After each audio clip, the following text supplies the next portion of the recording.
Hello and welcome to this demo. In this demo, we would be looking at the usage of checkpoints. So whenever we have a huge package containing a huge number of tasks, huge number of data flow tasks, etc., it so happens that in the mid, one of the tasks fails, right? So essentially, you'll have to start all over again, executing a package, etc. So this is where checkpoints come into action. So basically you can set some checkpoints at a task level so that you don't have to rerun the entire package all over again. Say for instance you have a set of tasks, say 1, 2, 3, 4, and they execute sequentially and your task 3 fails, right? So if you have the checkpoints configured correctly, so you can just rerun the package and the execution will start from task 3 itself. So this makes a lot more easier for debugging also, and you'll be saving a lot of time in this. So let us just look at a very small demo. Let's quickly fire up bids. So I'll create a new project and I'll call this as checkpoints.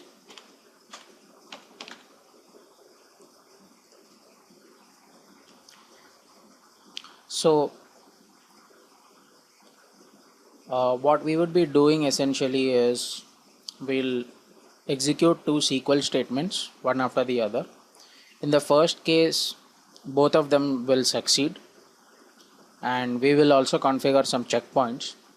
In our second case, we'll ensure that the second task fails. And let's look at how checkpoints help us to start the task just from your second task. So let us just take and say what can you take? Okay, an execute SQL task, to be very simple. I'll take two of them, and the first one I'll call this as task 1, and second one I'll call this as task 2. So in my management studio I have a demo DB table database, sorry. So let me just configure this.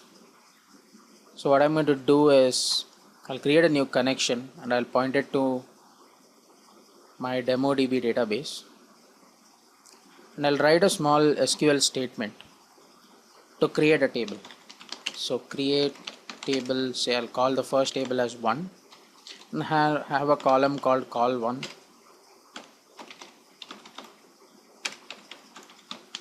and this is a very simple SQL statement which creates a table called 1. So if I want to parse the query, I need to set this to false, and I'll just parse the query. So this is fine. I'll connect it to my second task and I'll edit this, and I'll point it to my same connection, and I'll write a second statement, create table 2 with call 1.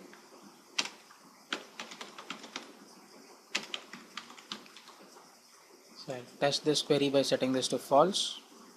So this is fine. So I have a set of tasks over here. The first one creates a table called 1, the second one creates a table called 2.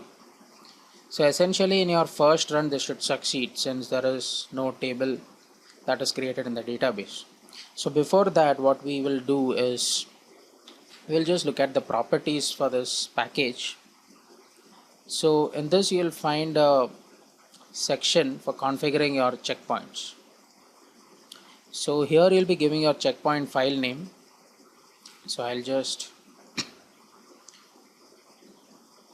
navigate to my demos checkpoints and I'll call this as checkpoint.xml, and I'll say use the checkpoint file if it exists and also save the checkpoints. So this package level configuration has been done. Now I need to do some task level configuration also. So I'll just look at the properties for these tasks. So here you'll find a option called as fail package on failure. So we need to set this to true. So similarly, so what this will do is it will indicate whether the package fails when your execution fails, right? So you have your task 1 followed by task 2. You set this to true, your package will fail whenever a failure is encountered in between. So let us just go to your second task and do the same thing and set this to true. So let me just run this package. So you see both of them have succeeded. Right? You have table 1, you have table 2. And now if you navigate to your checkpoints folder, since there was no failure, there will be no checkpoint generated over here. Now let's do one thing. Let's delete the first one so that your task 1 succeeds but task 2 fails. Right, task 2 will fail because the table already exists and it's trying to create this table of the same name. So your second task failed. It doesn't create the checkpoint file. Let's just check what mistakes have we done in this.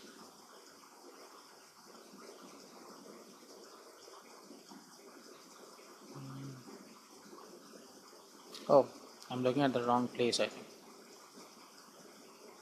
Fine. So if you just open this, you'll find some GUIDs, that is your package IDs. So this basically means that it has stored some information regarding your task 2 that it has failed. So now let me do one thing. Let me delete the second table. So your task 2 should succeed. But since it is reading from the checkpoint file, your task 2 will be executed and not task 1. So it will resume from the place where it failed. So let me just debug this. See, the task 1 didn't even execute, it directly jumped to your task 2.